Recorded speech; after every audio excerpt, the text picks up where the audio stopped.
Salam alaikum, Azul, Fellaouen. Comme promis, je vais faire une vidéo spéciale concernant les avocats qui ont été choisis par des personnalités algériennes pour défendre leur cause, pour essayer d'obtenir gain de cause dans le cadre de procédures judiciaires. Alors, je suis au tribunal de Paris, à la cour d'appel de Paris, cette même cour d'appel qui m'a condamné le 2 mai 2025 à 12 mois de prison, donc aménageable avec un bracelet électronique. Donc j'ai toujours pas de bracelet électronique, j'attends la convocation du juge d'application des peines, donc je ne sais pas quand est-ce qu'elle va arriver, mais on m'a dit que d'ici là j'étais libre de mes mouvements, donc je peux aller où je veux pendant 2 semaines, 3 semaines, 1 mois, bon bref, à suivre, on en parlera plus tard, Inch'Allah. Hier, j'ai fait une vidéo pour vous dire qu'en Algérie, il y avait 50 000 avocats formés par les universités algériennes. Il y a des avocats de talent que tout le monde connaît, par exemple Maître Fatima Ben Braham, Maître Mustafa Bouchachi, Maître Zoubida Assoul. Bref, il y a des dizaines, des centaines d'avocats talentueux qui maîtrisent à la fois le droit algérien, le droit français, le droit international. Et pourtant, oui, c'est la question que je partage avec vous.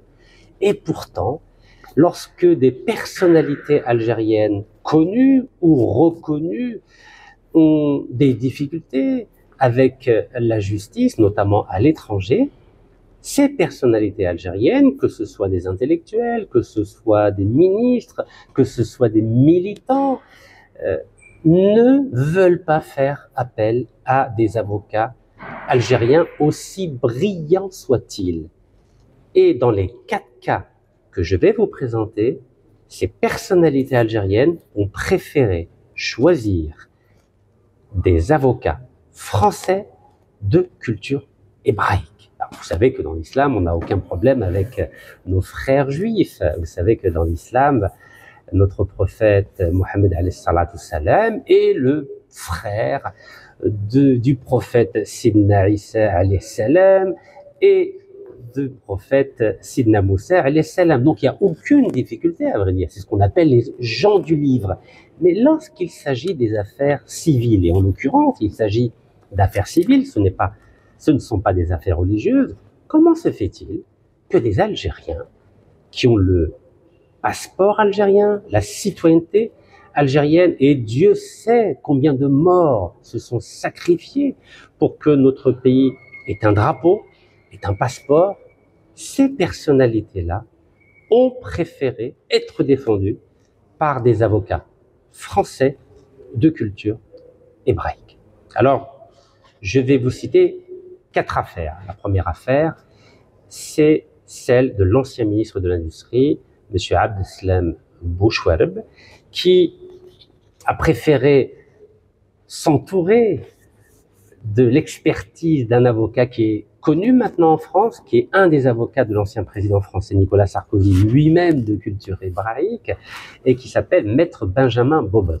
Donc ça, c'est pour Abdeslam Bouchouareb, ancien ministre de l'Industrie algérienne, à 2 reprises, vous imaginez, à 2 reprises, ce ministre algérien a négocié des contrats au nom de l'Algérie. Et quand il a des difficultés avec l'Algérie, au lieu de prendre un avocat algérien, il prend un avocat français de culture hébraïque.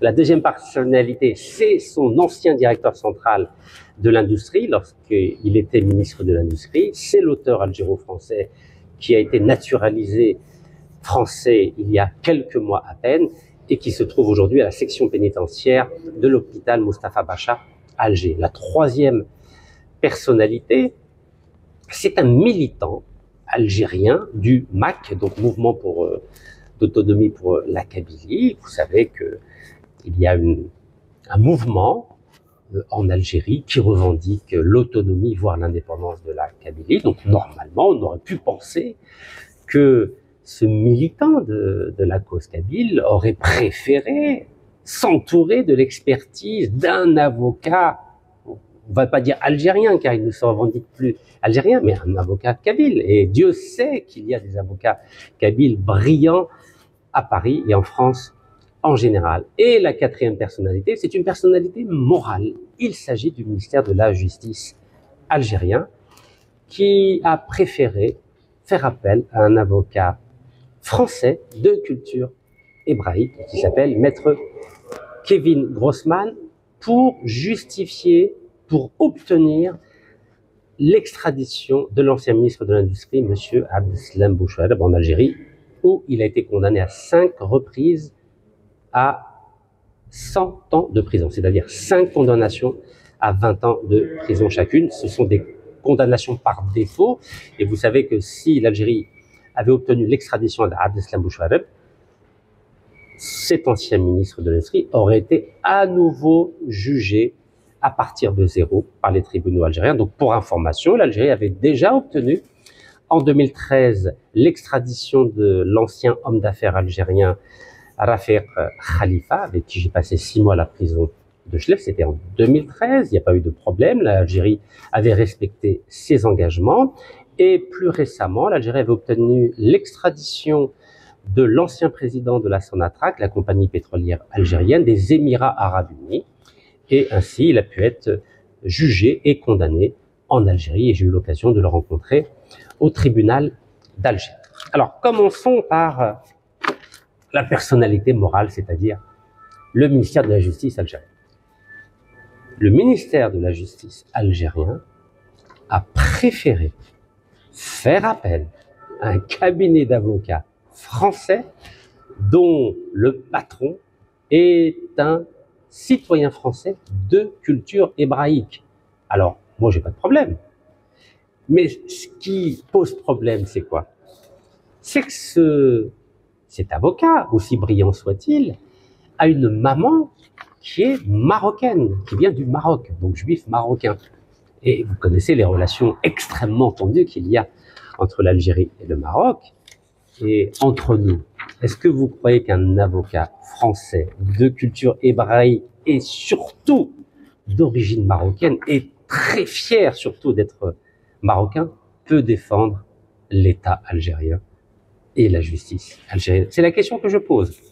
Alors, je vais vous présenter ce monsieur. Il a un très beau cabinet d'avocats, vous savez, regardez, cabinet Grossman. Voilà, ça se trouve à Paris dans les beaux quartiers. Alors, la présentation sur son site internet, c'est immunité souveraine et diplomatique, arbitrage international. Donc, ça pourrait être un avocat auquel l'Algérie pourrait faire appel pour défendre ce diplomate algérien qui est incarcéré aujourd'hui et que la justice française refuse de libérer. Alors, c'est un petit cabinet, il y a 4 collaborateurs, voilà. Je vais vous montrer, je vais vous citer les 4 noms de ces collaborateurs. Donc, il y a le patron qui s'appelle Kevin Grossman. Il y a sa première collaboratrice, Marie-Bénédicte Thomas. Il y a Gaspard Biette et Anne-Sophie Partet. Voilà, Anne-Sophie Partet. Alors, pourquoi j'insiste sur le nom d'Anne-Sophie Partet? C'est son nom qui revient dans la presse pour défendre la cause de la justice algérienne en vue d'obtenir l'extradition de Abdeslam Bouchareb en Algérie. Alors, maintenant la photo qui est disponible sur le site internet du cabinet Grossman. Ici, c'est le patron, Kevin Grossman. Et là, vous avez sa collaboratrice qui s'appelle Anne-Sophie Partet. Voilà, c'est elle, Anne-Sophie Partet. Alors, pour information, Anne-Sophie Partet est une jeune avocate. Cela fait uniquement 5 ans qu'elle exerce le métier d'avocat. Alors, j'ai rien contre les jeunes avocats, mais quand on s'appelle l'Algérie, quand on est le plus grand pays d'Afrique et qu'on a des ressources en gaz et en pétrole considérables, est-ce que la justice du plus grand pays d'Afrique peut confier un dossier aussi sensible que l'extradition d'un ancien ministre de la Justice à une jeune avocate qui a 5 ans de métier seulement? Vous savez qu'en Algérie, pour être agréé conseil d'État aux cours suprêmes, il faut avoir 10 années d'expérience. Donc en Algérie, cette jeune avocate n'aurait même pas le droit de défendre un dossier au Conseil d'État ou à la Cour suprême. Mais à l'étranger, je ne sais pas. Je ne sais pas qui, au ministère de la Justice algérien, a décidé de confier à ce cabinet d'avocats le soin de défendre le drapeau algérien pour obtenir l'obtention de l'extradition d'Abdeslam Bouchfarb en Algérie. Alors, j'ai bien compris, vous avez compris comme moi, pourquoi les médias ne parlent pas du patron de ce cabinet d'avocats, qui est monsieur Kevin Grossman. Alors, au passage, il est talentueux, il a très bonne presse, mais la question n'est pas là. Sa maman est marocaine, donc évidemment qu'il y a un conflit d'intérêts, puisqu'il y a une rupture diplomatique entre l'Algérie et le Maroc. Donc évidemment que l'Algérie ne peut pas faire appel au service d'un cabinet d'avocats qui est fier d'être marocain. C'est pas possible, voyons. Ça n'a rien à voir avec ses compétences, c'est pas possible. Et c'est encore moins possible de confier un dossier aussi délicat et sensible à une jeune avocate qui a 5 ans d'expérience et qui ne serait même pas autorisée à défendre un cas à la Cour suprême ou au Conseil d'État en Algérie, car il faut 10 années d'expérience. Alors, je vais vous montrer un article qui est paru dans une revue qui s'appelle l'officiel Maroc.ma, et là on voit le patron de ce cabinet d'avocats. Vous voyez, il est très fier de sa réussite, il a le droit. Vous savez, c'est beau la réussite, une réussite sociale, une réussite médiatique, c'est tout à son honneur à maître Kevin Grossman. Le problème en tant qu'Algérien, je vais vous dire, c'est pas le fait qu'il soit de culture hébraïque, il n'y a aucun problème, l'Algérie est tolérante. Le problème, c'est le titre. Regardez. Kevin Grossman. Le Maroc, c'est mon ascendance africaine et spirituelle. Ça en dit long quand même, hein. Donc Kevin Grossman, c'est le cabinet auquel l'Algérie, le ministère de la Justice algérien, a fait appel pour défendre le drapeau algérien pour obtenir l'extradition de Abdeslam Bouchfarb. Voilà ce que dit le patron de ce cabinet d'avocats. Le Maroc, c'est mon ascendance spirituelle et africaine. Alors dans cet article de cette revue marocaine, il est dit que Kevin Grossman navigue avec aisance dans les cercles du pouvoir, une capacité unique qui lui a été transmise par ses parents, tous deux banquiers, et enfants d'immigrés du Maroc pour sa mère, d'Europe de l'Est pour son père. Voilà, c'est ici. Donc du Maroc pour sa mère et d'Europe de l'Est pour son père. Voilà, c'est l'officiel du Maroc. Alors, est-ce que le président de la République, c'est Abdelmajid Tebboune, est au courant qu'un fonctionnaire au ministère de la Justice algérien a confié le soin d'obtenir l'extradition de Abdeslam Bouchfarb à un cabinet d'avocats qui revendique un lien spirituel avec le Maroc? C'est la question que je pose à notre président. Je donne juste mon avis. Connaissant le président de la République, j'imagine pas un seul instant qu'il aurait pu valider le choix de ce fonctionnaire du ministère de la Justice de confier la demande d'extradition d'Abdeslam Bouchfarb à un Marocain. Moi, je n'ai pas de problème avec les Marocains à titre personnel, mais sur le plan diplomatique, la question doit être posée.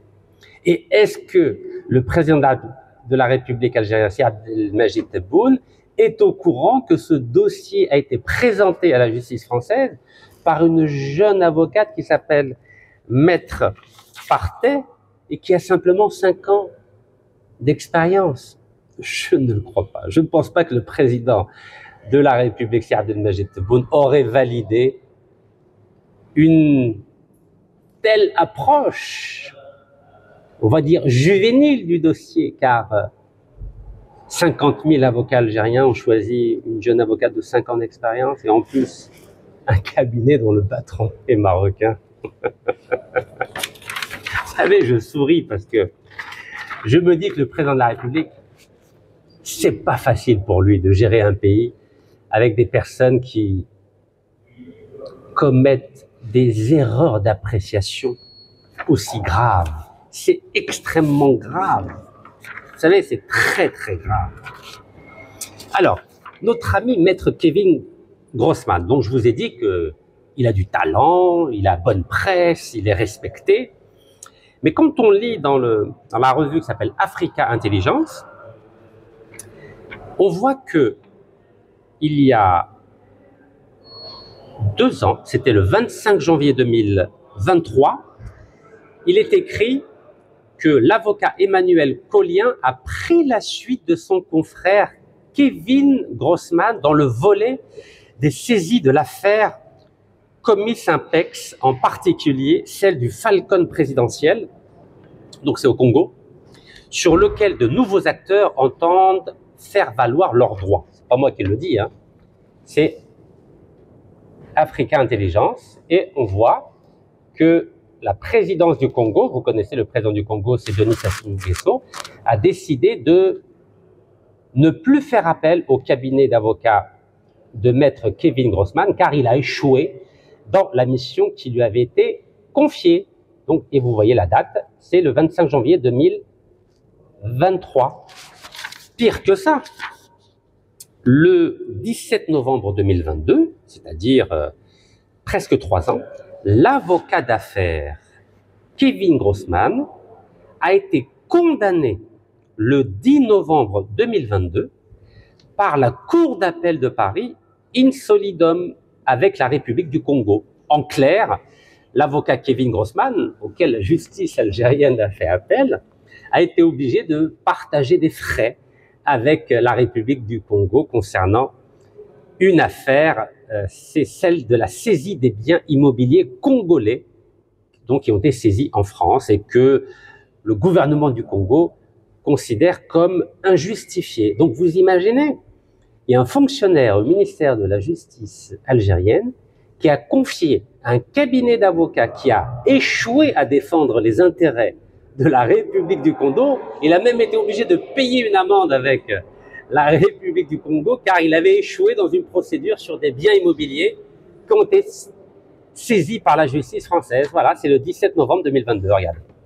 17 novembre 2022. Donc il est obligé de partager l'addition avec la République du Congo. Et c'est la raison pour laquelle la République du Congo, 2 mois après, donc avec le président Denis Sassou Nguesso, il a dit « c'est fini, moi je ne travaille pas avec le cabinet de maître Kevin Grossman car il a échoué à défendre ses intérêts ». Donc vous imaginez, la République du Congo a refusé de continuer à travailler avec le cabinet de Kevin Grossman et nous, l'Algérie, il y a un fonctionnaire du ministère de la Justice algérien qui a dit « ah ben non, moi je vais travailler avec ce cabinet d'avocats qui a échoué à défendre déjà une affaire avec la République du Congo. » Alors évidemment, il ne faut pas s'étonner, maître Kevin Grossman, mais il a échoué aussi à défendre le dossier d'extradition qui était présenté au nom de l'Algérie pour que Abdeslam Bouchouareb revienne en Algérie et soit jugé en Algérie. Vous savez, moi je défends l'Algérie. Et je vous ai dit, je défends l'Algérie à l'international. Je ne vais pas m'impliquer dans les affaires intérieures. Moi, ce que je souhaite en tant que citoyen algérien, c'est que notre pays ait une excellente image à l'étranger et que nous puissions faire preuve d'excellence à l'étranger. Mais quand je vois qu'un fonctionnaire algérien du ministère de la Justice fait appel au cabinet de maître Kevin Grossman, dont une jeune avocate qui a 5 ans de métier a été chargée du dossier d'extradition d'Abdeslam Bouchouareb et que ce cabinet a échoué à obtenir l'extradition d'Abdeslam Bouchouareb et que ce même cabinet d'avocats, la République du Congo, a dit « je ne travaille plus avec lui car il a échoué », j'ai des questions à me poser sur la compétence de certaines personnes. Ça me rappelle un peu le consul général qui a été nommé et qui est à San Francisco et qui aujourd'hui, depuis 7 mois, occupe un emploi fictif. Il n'est pas capable de louer des locaux pour mettre ce consulat en ordre de marche, comme le brillant consul général que nous avons à New York. Vous savez, quand on aime l'Algérie, il faut être honnête avec le peuple algérien et avec le président algérien. Quand ça va bien, je le dis. Regardez, j'ai dit que le consul général à New York est un homme brillant, humble, efficace, Et on sent qu'il aime son métier. Mais quand ça va pas, il faut le dire aussi. Je l'ai dit à propos du consul général à San Francisco, et je le dis avec ce fonctionnaire du ministère de la Justice qui a choisi un cabinet d'avocats qui est marocain avec une jeune avocate et qui a échoué à défendre les intérêts du Congo. C'est pas sérieux. Ce n'est pas sérieux. Donc ça, c'est la première affaire. Donc maintenant, Abdeslam Bouchouareb, ministre à 2 reprises de l'industrie en Algérie, et il parlait au nom du drapeau algérien quand même. C'est pas rien, il parlait pas au nom du drapeau français. Quand il signait des contrats avec Macron lorsqu'il était ministre de l'industrie et que Macron était ministre de l'économie, c'était au nom de l'Algérie, voyons. Eh ben, qu'est-ce qu'il fait? Vous croyez qu'il a fait appel à un avocat algérien? Pas du tout. Son avocat, il s'appelle Maître Benjamin Bobot, d'origine juive française. Vous savez, c'est le journal Shihab Press qui l'a écrit déjà en septembre 2024. Regardez. Voilà. Monsieur Bobot, vous savez, c'est un non-juif. Il n'y a pas de problème avec le juif, mais on est cousins, vous savez, les enfants d'Ismaël, les enfants d'Isaac, on est cousins. Donc voilà, Shihab Press, voilà, Maître Benjamin Bobot, d'origine française, juive. Il n'y a pas de problème. Le problème, il se pose où? Il se pose que quand on est un ancien ministre algérien, un ancien député algérien, un ancien vice-président de l'APN algérienne, un ancien président du Conseil économique et social algérien. Mais normalement, la moindre des choses, c'est de prendre un avocat algérien, voyons. Ah non, non, non, on ne prend pas d'avocat algérien, on prend un avocat français de culture juive. Alors, regardez comment il arrive à bien défendre son client. Selon des médias français, le parquet général, donc qui représente le ministère de la Justice française, donc le président Emmanuel Macron, a demandé à la Cour d'appel d'Aix-en-Provence d'opposer un avis défavorable aux 6 demandes d'extradition vers l'Algérie d'Abdeslam Bouchouareb, qui était ministre de l'Industrie et des Mines entre 2014 et 2017 sous la présidence d'Abdelaziz Bouteflika. Et lorsque l'avocat général, donc qui représente Darmanin, qui représente Macron, a dit « J'ai du mal à imaginer que Abdeslam Bouchouareb puisse vivre dans une communauté de vie avec une quinzaine de personnes en prison. » Ah bah oui, il faut donner un hôtel 5 étoiles à M. Abdeslam Bouchouareb. Bah oui, il ne faut pas le mettre avec 15 personnes. Vous savez très bien qu'aucun ministre algérien n'est emprisonné avec 15 personnes. Ils sont tout seuls ou avec un autre détenu. En général, ministre comme lui ou homme d'affaires. Je suis bien placé, je les ai vus. Et donc ça, c'est ce qu'a dit l'avocat général, donc qui représente Darmanin, qui représente Macron. Et qu'a dit l'avocat de Bouchouareb, Maître Benyamin Bobot? Il a dit plutôt 100 personnes, a rétorqué Maître Benjamin Bobot, avocat d'Abdeslam Bouchouareb. Donc il a grossi l'affaire. Ils ont dit comment vous pouvez mettre un ancien ministre avec 100 personnes? Et qu'a répondu l'avocate du ministère de la Justice algérienne? Elle a dit, donc, pour sa part, Maître Anne-Sophie Partet, donc c'est la petite jeunette là, voilà, je vous la remontre, parce que c'est important de visualiser, c'est très important, voilà, c'est elle, donc ici, Maître Anne-Sophie Partet, conseil de l'Algérie, vous imaginez, Maître Anne-Sophie Partet, conseil de l'Algérie. Vous imaginez la responsabilité. C'est un peu comme si vous disiez qu'une jeune avocate de 5 ans d'expérience était l'avocate de l'Arbi Ben Mehdi, ou de Hassiba Ben Bouali, ou de Mustafa Ben Boulid, ou de Zabana. Mais vous imaginez, on est passé de Maître Vergès, voilà, Maître Vergès, à Anne-Sophie Partet, 5 ans d'expérience. À l'Algérie.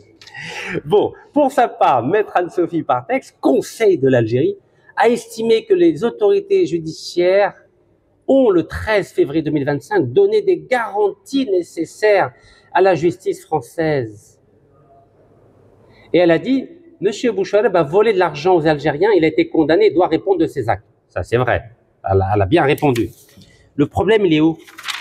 C'est la suite. Écoutez la suite.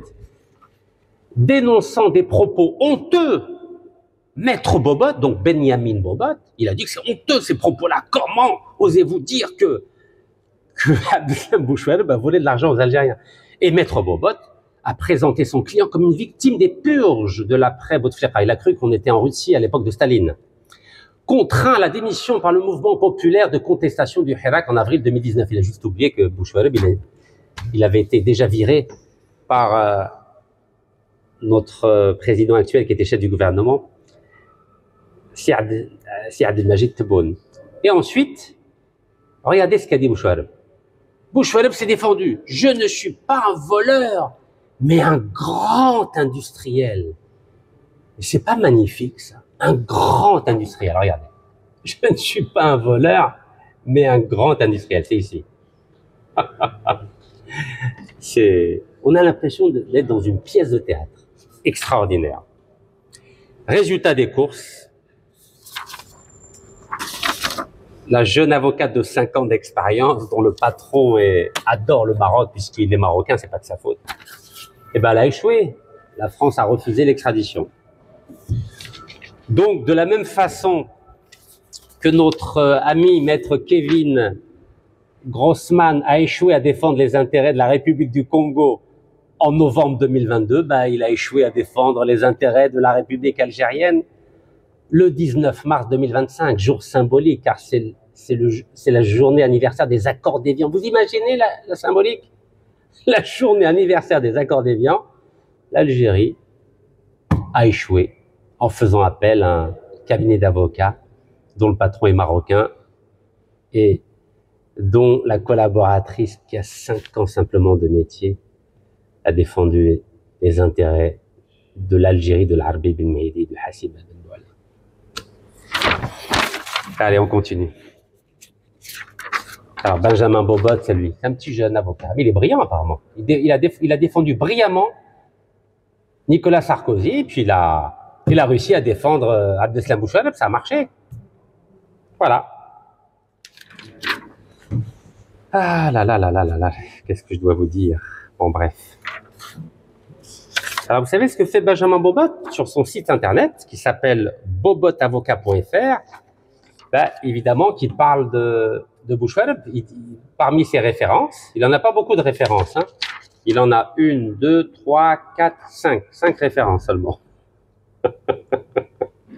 Et il dit « Défense d'un ancien ministre de l'Industrie d'un État africain dont l'extradition est demandée à la France pour des motifs politiques. » Vous imaginez? Il a dit c'est pour des motifs politiques. Oh, il a oublié que Bouchouareb, il a ouvert un compte à Panama, au Luxembourg, en Suisse, qu'il a été dénoncé dans les Panama Papers. Non, non. Motif politique. Un voleur, ça devient pratiquement un détenu politique, alors qu'il n'est même pas condamné en France. Hein. Vous savez que ce cabinet-là, ce cabinet M. Grossman, là, il s'est juste contenté de demander l'extradition d'Abdeslam Bouchouareb. Il n'a intenté aucune action judiciaire pour qu'il soit jugé en France, ou condamné en France, ou en prison en France. Non, non, non, non. Calme, calme. J'adore l'Algérie. J'adore ces fonctionnaires algériens du ministère de la Justice. Allez, maintenant le troisième. Vous connaissez ce monsieur? C'était l'adjoint d'Abdeslam Bouchouareb au ministère de l'Industrie. C'était son directeur de l'industrie. Vous vous rendez compte, ce monsieur a été payé pendant des années par l'État algérien. Il avait un salaire de l'État algérien et maintenant il a une retraite payée par l'État algérien. Regardez, là il était à une conférence du CRIF. Vous connaissez le CRIF, Conseil représentatif des institutions juives de France. Il était content de dire qu'il a été élevé dans une synagogue à Alger, etc., etc. Eh ben, ce haut fonctionnaire algérien devenu depuis les années 1999 auteur algéro-français, et depuis quelques mois il a une nationalité grâce à Emmanuel Macron, ben, vous croyez qu'il a fait appel à un avocat algérien? Non, non, non, non. Bah non, bah non. Payé par l'Algérie toute sa vie, et en plus il a une retraite du gouvernement algérien. Non, il ne fait pas appel à un avocat algérien. Il fait appel à un avocat français de culture juive, l'avocat du génocidaire Netanyahou, maître François Gimret. Mais c'est magnifique, mais c'est extraordinaire. Vous savez comment on appelle ça? On appelle ça une déperdition morale. C'est-à-dire qu'il n'y a aucune fierté. Aucune fierté. Bouchouareb, cet auteur algéro-français, ce fonctionnaire du ministère de la Justice. Bon, allez, on va passer au quatrième. Alors, je ne sais pas si vous connaissez. C'est un des porte-paroles du MAK, donc le mouvement d'autodétermination de la Kabylie, qui s'appelle Axel Belabbasi. Voilà, c'est lui, Axel Belabbasi. Et là, il y a Farhat Mahani, donc le président du mouvement. Et là, vous avez le fameux avocat, et il n'est pas algérien, ni kabyle d'ailleurs, hein. Il s'appelle Maître William, enfin c'est quoi son deuxième prénom déjà? Pour pas que j'ai pas envie d'écorcher son prénom parce que c'est important. Faut pas l'écorcher. Je veux absolument vous donner son deuxième prénom, c'est très important. Parce que ça vaut le coup quand même, hein. Parce que vous le connaissez bien, il passe souvent sur CNews. J'ai oublié son deuxième prénom. Bon, il va me revenir, son deuxième prénom. Voilà, c'est bon. Maître Gilles William Goldnadel. Maître Gilles William Goldnadel. C'est un anti-musulman et un anti-palestinien et un anti-algérien de première catégorie. Est-ce que vous vous rendez compte? Je sais pas moi. Imaginez, j'avais fait le choix d'être militant du MAK. Donc normalement, je crois à la cause kabyle, on est d'accord. C'est logique. Donc quand on croit à la cause kabyle, la première chose qu'on va faire si on a des problèmes avec la justice algérienne, c'est qu'on va choisir un avocat kabyle pour bien montrer qu'on est autonome. Le MAK, ça veut dire quoi le MAK? Mouvement pour l'autodétermination de la Kabylie. Donc ça veut dire que les Kabyles de ce mouvement considèrent qu'ils sont autonomes, c'est-à-dire qu'ils peuvent vivre sans, en dehors du cadre de l'Algérie. C'est ce que ça veut dire, oui, on est d'accord ou pas, mes chers compatriotes? Donc normalement, quand on est un bon militant du MAK, on prend un bon avocat kabyle. Ah non, non, non, non, non, non. Monsieur Axel Belabbasi, il prend un avocat qui n'est pas kabyle. Il prend un avocat français de culture hébraïque qui s'appelle Gilles William Goldnadel. Extraordinaire quand même, hein. Il faut le faire. Il faut quand même... il faut se dire, ils n'ont pas des problèmes, les Algériens. Nous, Algériens, on n'a pas un problème. 50 000 avocats algériens. Il doit y avoir peut-être, je sais pas moi, peut-être 10 000 avocats algériens kabyles. Monsieur Axel Belabbasi, il n'a pas pu choisir un avocat kabyle à Paris. Il y en a plein. J'aurais pu lui donner des noms de kabyles à Paris. Non, non, non. On prend un avocat français de culture juive et de préférence ami de Netanyahou. C'est encore mieux, vous savez. C'est mieux de choisir des amis du génocidaire Netanyahou. Vous savez, c'est un problème psychanalytique, hein, c'est profond. Je sais pas quoi vous dire, c'est lamentable. C'est tout ce que j'ai à vous dire. Lamentable, lamentable, lamentable. Donc, 50 000 avocats algériens. Je vous ai cité des noms brillants. Ni Abdeslam Bouchouareb, ni l'auteur algéro-français, ni le militant du MAK Axel Belabbasi, ni le fonctionnaire du ministère de la Justice algérien n'ont choisi un avocat algérien pour défendre leurs intérêts. Les 4 ont choisi des avocats français de culture hébraïque, alors qu'il y a 50 000 avocats algériens, 50 000. Et cette brillante avocate, Maître Fatima Zahra Ben Braham, qui depuis des années défend l'Algérie, depuis des années défend les victimes des essais nucléaires à Ergen, personne ne fait appel à elle. Personne.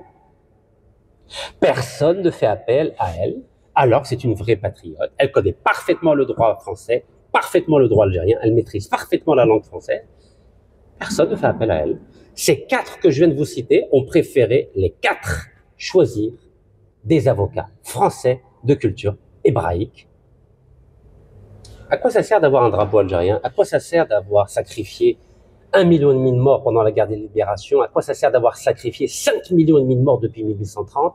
À quoi ça sert d'avoir un drapeau? À quoi ça sert d'avoir un passeport si ces Algériens qui sont des personnalités, que ce soit militants, que ce soit gouvernementaux, que ce soit intellectuels ou que ce soit des fonctionnaires du ministère de la Justice, comment on peut accepter ça? Et c'est la raison pour laquelle je demande au président de la République, c'est Abdelmajid Tebboune, d'interdire de faire appel à des avocats étrangers pour défendre les intérêts de l'Algérie.